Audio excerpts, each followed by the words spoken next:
गांव में fashion show.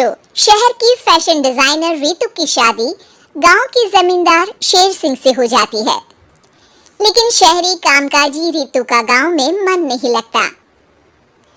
क्या सासू माँ, ये गांव में तो कुछ नहीं है, मेरा दिल ही नहीं लगता यहाँ, क्या करूँ मैं?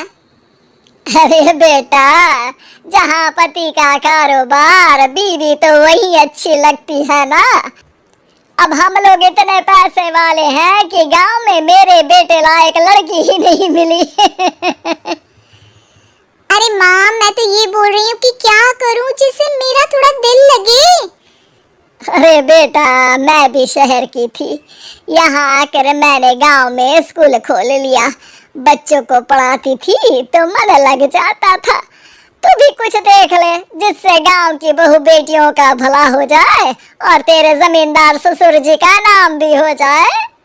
रितु क्या करती? फैशन डिजाइनिंग वाले कपड़ों को गांव की औरतों पर कैसे ट्राई करती। लेकिन एक दिन, अरे क्या बात है डार्लिंग, बड़ी जल्दी उठ गई। और ये हाथ में फेविकॉल और कागज, कहाँ जा रही हो? मैंने सोच लिया है कि मैं अपना फैशन बुटीक खोलूंगी।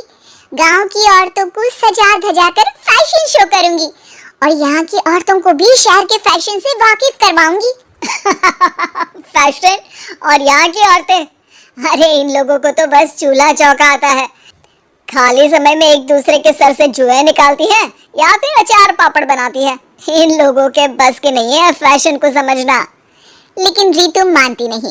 वो पूरे गांव में पोस्टर चिपका देती है कि किसी को भी नए डिजाइन के कपड़े पहनने का शौक है तो जल्दी जमींदार की बहू से मिले।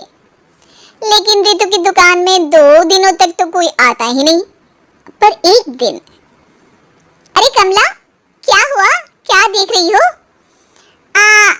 ये पुतला देख रहा है दीदी।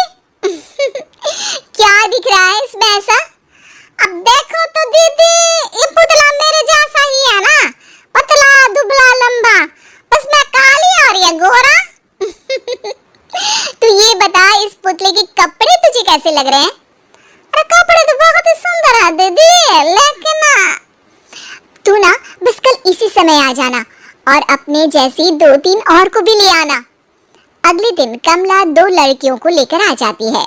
रितु उन लोगों को अपने हाथ के सिले कपड़े पहनाती है और घर भेज देती है। उन लोगों को गांव की दूसरी औरतें भी देखती हैं।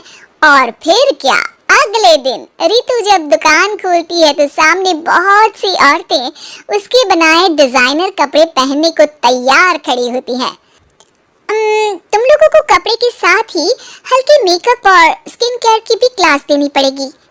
रितु गांव की औरतों को फैशन का ज्ञान देने में लग जाती है। एक दिन रितु का पति कहता है, अरे रितु, तुम्हारी फोटो पेपर में आई है। क्यों भाई, ऐसा क्या कर दिया मैंने? क्या लिखा है? अरे लिखा है गांव में होगा अब फैशन वीक। अरे हाँ, कल ना कोई फोन आया था मीडिया वालों का, तो मैंने भी बोल दिया कि फैशन शो तो अब गांव में होगा। लग रहा है उसी की खबर बना दी है। तभी रितु को एक फोन आता है। हेलो, कौन बोल रहा है? जी मैं काम्या बात कर रही हूँ लुक में फैशन वीक से। हम लोगों ने आपका काम देखा। हम शहर वर्सेस गांव का फैशन थीम में एक फैशन शो आपके गांव में करना चाहते हैं। अरे वाह, ये तो बहुत ही अच्छी बात है। मैं अपनी मॉडल्स के साथ शो में हिस्सा जरूर लूंगी।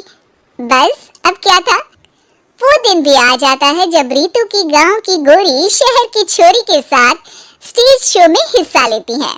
शो के बाद, अरे आपकी वो जो कलेक्शन है ना, मैं उसकी पूरी सीरीज खरीदना चाहती हूँ। सच में आपने वो कपड़े डिजाइन करे जो आज के लोग आसानी से घर और बाजार में पहन सकते हैं और बजट में भी है।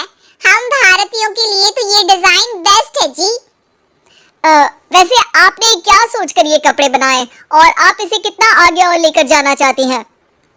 औरतें और फैशन एक दूसरे के पर्यायवाची है। तो ये किसने कहा कि गांव की औरतों को डिजाइनर कपड़े पहनने का हक नहीं? मेरा मानना है कि शौक सभी औरतों में होता है। जरूरत है तो बस उसे जगाने की, उनके हिसाब और बजट के कपड़ों की जो मैंने बनाए और सबको पसंद भी आए। अब रितु का गांव हर जगह प्रसिद्ध है, ना सिर्फ रितु के लिए बल्कि वहाँ की औरतों की फैशन के लिए भी।